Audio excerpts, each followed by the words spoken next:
So you just bought a new reel and you want to learn how to attach a snap bolt to it. So what you do is you probably take off about 20% of the string that comes with it. So you actually need to use these holes in here to attach the snap bolt. So what I do, first off, I'm just going to reel some of it out after you've cut away a section.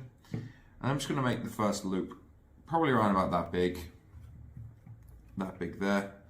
As you can see, it's probably, I don't know, about the length of a ruler, 30 centimeters.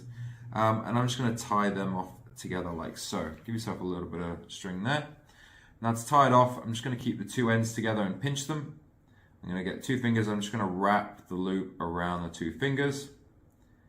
Make that little hole there, and I'm just going to pass the end of the loop through there. I'm just going to hold it nice and tight. Now when you get to the end, just make sure that you just feed it through so you don't have too much excess on the outside. These knots are great because if you do make a mistake, they're quite easy to untie. We'll get rid of this a little bit later and I'll show you how to do that. Once you have this loop, which is going to help us pass through our SMB when we want to deploy it under the water, I'm going to make a little loop halfway up. So you just get halfway, and you're going to make a tiny small hole. Sorry, a loop. So again, you wrap it around. This one's a little bit trickier because it is smaller. Wrap it around.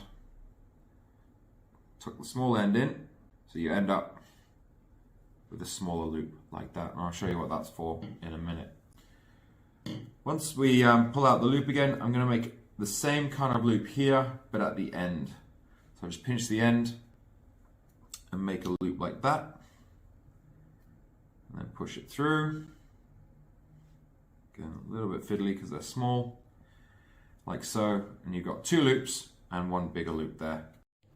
So once you create those 2 loops, what you do is you just, when you roll it back in or reel it back in, that loop will explain itself in a second. So you give yourself just a little bit of length. I'm going to tuck it through whichever hole I want to. This is why we take about 20% off on the first way. Oh, sorry, yeah, on the outside. Now, there you go. So you pull that through. And then all I'm going to do is I'm going to go to the next hole and I'm just going to push it back through there, like so. This means if this does come undone, it's going to get locked into place and it's not going to be able to unravel itself underwater. You get your bolt snap, and that's what that second loop is for. But the loop at the end, you push it through.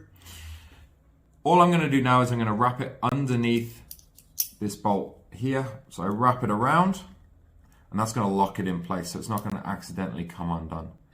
And then all I can do is I can just go back on itself like that, and then you have it, it's locked into place. You can attach this to whichever D-ring you want to on your BCD, or even attach it to your SMB, like so. This small loop that we made halfway up is for when you want to unravel it. Undo this, clip that to yourself. Yep. This little loop here that we made halfway up that bigger loop is so when you've got your gloved hand and you need to feed this back through so you can attach your SMB, all you do is you grab it and you just pull it through. Might be a little bit tight, just like that. Now underwater, what you can do to attach your SMB, pull that through and then back around. So you can obviously do this with one hand. Back around, and then your SMB should be locked off and you're ready to deploy it. Thanks for watching my TED Talk. Sweet.